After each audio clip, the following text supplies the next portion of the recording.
enwere two set of people na-abịa Israel. Ịbịa Israel echi ịlalụba n'ụlọ ụka na ọnwụ na ịchọrọ ịkwụ ụgwọ ụlọ. Enwere ụlọ ụka some people na-alalụ echi ịlalụba n'ụlọ ụka ịma nkwụ ụgwọ ụlọ. Ibe a na-akwụ n'ụlọ ụka dị ka $100 in a month.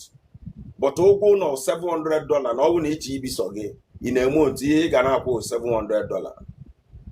So chekie ọnwụ na ịbata with that 3.5 ị ga-enid $700 ka ịkwụ ụgwọ ụlọ sọsọ gị. But ọnwụ na ị chọrọ ịkwụ ụgwọ ụlọ sọsọ gị ịma na ị ga-ebi with mmadụ ihe ị ga-akwụ $400 ịma na gị na mmadụ ga-ebi. Ịwekwa ebe na-eje na that ụlọ gị na mmadụ ga-ebi ma $350 gị na mmadụ ebizieli na that self contained gị na mmadụ ebili n'ime ụlọ. Ịkwụghọta.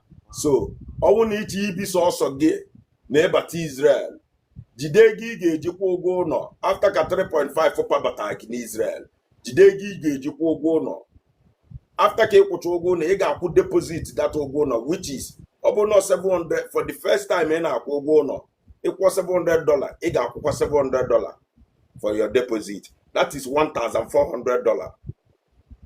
So even na-eme people advice jide BTA $2,000 after ka 3.5 pabata gị Israel. But ọ bụ na ị nwere that BTA $2,000 ị ga-abata nkwe n'Israel kwụọ ọnya nya ichi eze na for the first 1 month ịlalụ n'ụlọ ụka. After 1 month first month ị nọ n'Israel ibugole millionaire. First month ị nọ n'Israel ịbata Israel tata echi ibido lụwa ọlụ. After 1 month ị batala Israel first salary ga-ama ndị less than 5 million naira. After 1 month onye mee na Israel ji wee bụrụ ọ na-azụ ogbenye ngwa ngwa, ọ na-echenji life ogbenye ngwa ngwa. Israel abụrụ Europe.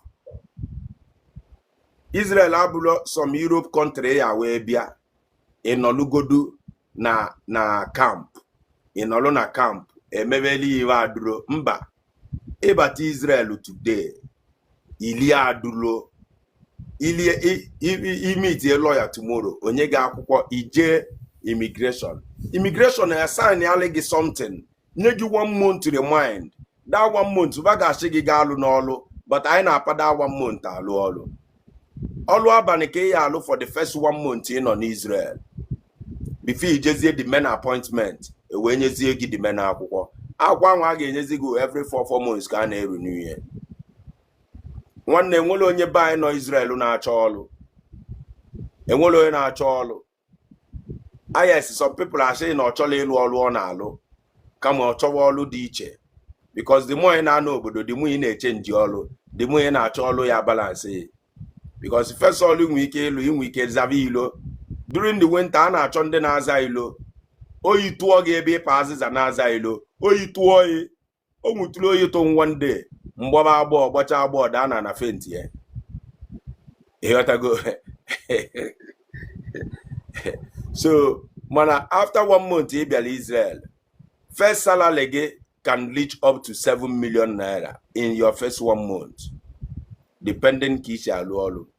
First 1 month gị can give you 6M enwe ndị ga-alụ nke fe ga-elu 8M depending ka isi alụ ọlụ. Mana ị na-alụ ọlụ n'Israel na-elikwe nri ọfụma. Ị na-alụ ọlụ na-elikwe nri ejikwana maka na ịvụlụ